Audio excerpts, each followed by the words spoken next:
నమస్తే welcome to RTV Telugu. SC వర్గీకరణకు సంబంధించి బిల్లు ఆమోదం తెలుపుతామంటూ కూడా రాష్ట్ర ప్రభుత్వం అనౌన్స్ చేయడం జరిగింది. రేపు అసెంబ్లీ సమావేశాలు ఉన్నాయి. సో ఎస్సీ బిల్ ఆమోదం తెలుపుతామంటూ ఏదైతే అనౌన్స్ చేసిరో దీనికి సంబంధించి మాల మహానాడు అలాగే మాల జేఏసీ చైర్మన్ రియాక్ట్ అవ్వడం జరిగింది. ఈ బిల్లు పాస్ చేస్తే మాత్రం ఊరుకునేది లేదంటూ కూడా ఆయన వార్న్ చేస్తూ ఉన్నారు. దీనికి సంబంధించి మాట్లాడే ప్రయత్నం చేద్దాం. నమస్తే అన్న. నమస్తే. ఈ ఎస్సీ వర్గీకరణ బిల్లుకి సంబంధించి మీరు గతం నుంచి చెప్తా ఉన్నారు ఈ బిల్లు పాస్ చేస్తే మాత్రం ఊరుకునేది లేదని. మరి ఫైనల్లీ అది ఫైనల్ దశకైతే వచ్చినట్టుగా తెలుస్తూ ఉంది. ఇక ఒక రోజు ఉంది, రేపు అనౌన్స్ చేయబోతున్నారు. మరి ఏం చెప్పదలుచుకున్నారు? మాలల జేఏసీ చైర్మన్ జి చెన్నయ్యను మన ఎస్సీ వర్గీకరణ బిల్లును అసెంబ్లీలో పెడితే తీవ్రంగా ఖండిస్తున్నాం. ఎందుకంటే 59 కులాలకు అన్యాయం జరుగుతుంది. 5% అంటే 0 పాయింట్లో ఉండరు. వాళ్ళకు మాదియాలకు 9%, మాకు 5% అంటే అది కుదురతలేదు బిల్లు. అందు గురించని మేము ఎస్సీ వర్గీకరణ బిల్లు అసెంబ్లీలో పెడితే తీవ్రంగా ఖండిస్తున్నాం. మాల ఎమ్మెల్యేలారా మీరు కూడా ఖండించాలి.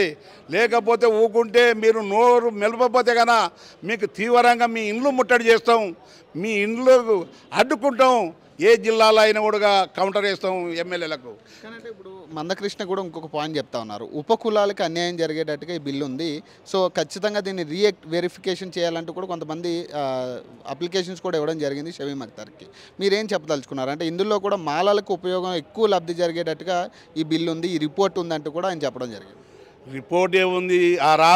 ఆ రోజు నారా చంద్రబాబు నాయుడు ఉన్నప్పుడు, వైఎస్ రాజశేఖర రెడ్డి ఉన్నప్పుడు మన ఉషా మేర కమిటీ వేసింది. ఉషా మేర కమిటీ ఏం చేసింది?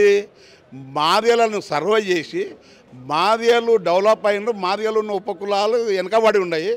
మళ్ళీ మాలలను సర్వే చేసి అదే కమిటీ మాలలను సర్వే చేస్తే మాలలు డెవలప్ అయినరు, మాలలు ఉన్న ఉపకులాలు వెనకబడిపోయినాయి. వీళ్ళకి పకేస్తంగా ఒక ప్యాకేజ్ చేసి గవర్నమెంట్ డెవలప్ చేయమన్నది, కానీ వర్గీకరణ చేయమని ఎప్పుడు చెప్పలేదు.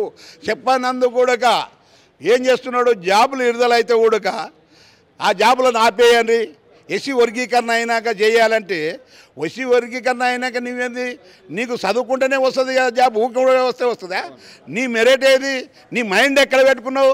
దొబ్బినవా నీ మైండ్? మేము అది మాలోళ్ళు ఊరికే తీసుకుపోతారా? మరి చదువుకుంటున్నాడు మాలోడు, తెలివిమంతుడు. నువ్వు చదువుకో, పోటీవాడు మాలలో వినా. పోటీ పడకుండా జాబులు మొత్తం ఎత్తుకపోయి తినేసిరి. మాలలు మనువాదులు, మాలలు దొంగలు, ఎస్సీ వర్గీకరణ అడ్డుకుంటారు. అడ్డుకుంటాం అది ఏమంటాడు? నోరు నొయ్యకుండా ఎస్సీ వర్గీకరణ తాతలు ముత్తాతలు ఆపరే అని అంటాడు. ఆపుతాం చూసుకో, రేపు పొద్దున చూసుకో. తడాక బిల్లు పాస్ అవ్వబోతుంది కదా, ఇంకే ఆపడానికి మీకు పాస్ అయినా కూడా చట్టం తెచ్చినా కూడా మేము దాన్ని ఆపుతాం. ఆపలేరని అంటున్నాడు కదా, మమ్మల్ని రెచ్చగొట్టినట్టే కదా. మమ్మల్ని ఎంత రెచ్చగొడుతున్నావు? ఎస్సీ వర్గీకరణ అయితే కన్నా ఎవడు ఆపలేరు అన్నాడు. మేము ఆపి చూపిస్తాం. మళ్ళీ ఈ గ్రూప్ 1 ఫలితాల విషయంలో కూడా ఎక్కువ శాతం మాలలకి లబ్ధి పొందేటట్టు ఉన్నాయి. ఇవన్నీ కూడా రిజల్ట్స్ అన్నీ కూడా మాదిగలకి ఇక్కడ కూడా అన్యాయం జరుగుతున్నట్టు కూడా మనం మాట్లాడుతూ ఉన్నారు కదా. ఎక్కడికక్కడ నిరాహార దీక్షలు చేపడతా ఉన్నారు జిల్లా వ్యాప్తంగా. ఏది నిరాహార దీక్షలు చేసినా ఎందుకంటే వాళ్ళు చదువుకోలేదు, చదువుకున్నారు మాలలు తీసుకుపోతారని వాళ్ళ తిప్పాలి. కానీ మీరు చదువుకోండి, ఎవరిని మెరేట్గా ఉంటే వాళ్ళు తీసుకుంటారు. ఏది వాళ్ళకి ఎక్కువ పోతుంది అంటే వర్గీకరణ అయినాక చేయాలని ఆయన పద్ధతి. ఇప్పుడు విడుదల చేసినది గవర్నమెంట్, వాళ్ళ జీవోలు వాళ్ళ కథ. గవర్నమెంట్ ఎప్పుడు జీవో తీస్తే అప్పుడు చేస్తారు. కానీ ఆయన చెప్పినట్టు ఏమన్నా ప్రైమ్ మినిస్టరా ఏమన్నా మళ్ళీ కృష్ణమాదిగా నువ్వు ఆపే హక్కు నీకేముంది?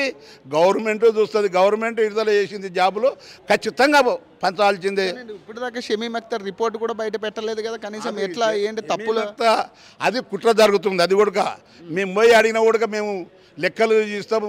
ఆ లెక్కలు లేదు, నేను అడ్మిట్ చేస్తూనే కానీ ఈ లెక్కలలో వాళ్ళే చూసుకుంటారని ఒకరివిన ఒకరు చెప్పుకుంటున్నారు. కానీ చాలా కుట్ర జరుగుతుంది మాలలో వినా. అది కూడా బేడికి తీయాలని మేము డిమాండ్ చేస్తాం. మందకృష్ణ ఇంకోటి అంటున్నాడు, మాల నాయకులు ఎవరైతే పార్టీలో ఉన్నారో వాళ్ళ వల్ల ఇదంతా కూడా మాలలకు ఉపయోగం జరిగేటట్టు జరుగుతూ ఉంది, మాదిగలకు ఎటువంటి ఉపయోగం లేదు అంటూ కూడా ఈ పాయింట్ కూడా చెప్తున్నారు. అంటే మాల నాయకులు ఇక్కడ చెప్తేనే చేస్తూ ఉందా కాంగ్రెస్ పార్టీ?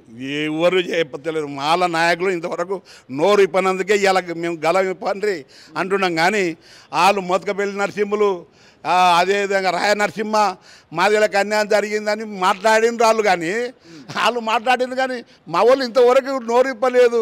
నోరు పెద్ద చేసుకొని ఆయన చెప్పిందే వినాలి, ఇంకోరు చెప్పింది వినరు. మాలలకు ఏం బాధ ఉన్నది తెలియదు. మాలలు దోసుకపోయి తినేసిరి అని చెప్పడమే కానీ మా వాళ్ళు ఎవరు మాట్లాడింది ఇంతవరకు గలం ఇప్పలేదు. అందు గురించి రేపు అసెంబ్లీలో మీరు గలం ఇప్పకపోతే వాళ్ళ ఇండ్లు ముట్టడి చేస్తామని కూడా డిమాండ్ చేస్తాం. మందకృష్ణ మరి ఆపేటట్టు కనపడట్లేదు కదా, నిరసనలు ఎక్కడికక్కడ జరుగుతూనే ఉన్నాయి. 30 సంవత్సరాల పోరాటం మళ్ళీ ఇంకా కంటిన్యూ అవుతూనే ఉంది కదా ఎస్సీ వర్గీకరణ. ఏం కంటిన్యూగా అయినా ఉత్తది ఏంటంటే ఆయన చూపిస్తున్న ఆయన భయానికి ఆపుతారని 9-10 సంవత్సరాల గోలే ఎక్కడ పోయింది. టీఆర్ఎస్ పార్టీ ఉన్నంతసేపు లోపల వేసిండ్రు, అక్కడ పోతే ఇక్కడ తెచ్చేసిండ్రు కృష్ణమాదిగ. ఇప్పుడు రేవంత్ రెడ్డిని చూసుకొని నువ్వు ఆట పెడుతున్నావా? ఏమనుకున్నావు? ఇంకా నీకు గట్టిగా లేదు. నీకు నేను చెప్పేది మా మీన దోసుక తినేసిరి మనవాదులు మాలలు మనవోతులు అని ఇవల్ల ఇష్టం కక్కుతున్నాడు మాలల విన. మీకు కూడా అవగాహన లేకుండా మాట్లాడుతున్నారు చిన్నారెడ్డి గారు అని కూడా మొన్న ఒక కౌంటర్ ఇచ్చారు ఆయన మరి మందకృష్ణ. ఇస్తాడు ఎటుకంటే కౌంటర్ అని అంటే నీవు ఎంత మాలల గురించి 100 సార్లు తిట్టినావు. నువ్వు తిట్టిందే తిట్టుడనే. మేము ఎప్పుడు కూడా మర్యాదగా మాట్లాడినాం, మర్యాదగా చేసినాం. కానీ మాలల్లో తోలు తీసి చెప్పులు కుట్టుకుంటామంటారా? మాలలు మెడలు తిరగకుండా బలిచిందంటవా? మాలలు మనవాదులు అంటవా? మాలలు దొంగలు అంటవా? మేమేం చేసినాం? ఎవరికి దూరం చేసినాం? మాలలు మనవాదులు కాదు, మన ఓయులు వాళ్ళు, మన బొబ్బిలి యుద్ధం చేసిన మనగాళ్ళు మాలలు అంటే. ఈ చిన్న జాతి కాదు. మాలల చరిత్ర చూసిలేవు. మాలలు గొప్ప గుణం. మాలోనికి లేకుండా ఎదటి మంచి ఇక్కడ అన్నం పెట్టే గుణం మాలలకు ఉంది. కానీ నీవు మాలల గురించి చెప్పే హక్కు నీకేమో ఎవరిచ్చింది? ఒకవేళ బిల్లు పాస్ అయితే మరి ఎట్లా ఉండబోతుంది? మాలల ఉద్యమాలు ఎలా ఉండబోతున్నాయి? ఏంటి నెక్స్ట్ కార్యాచరణ? చాలా తీవ్రతంగా ఉంటుంది, ఉద్రేకంగా ఉంటుంది. బిల్లును అడ్డుకొని ఆఫ్ చేస్తేనే సరిపోయి, లేకపోతే చాలా ఉద్యమాలు తీవ్రతంగా చేస్తామని కూడా డిమాండ్ చేస్తాం.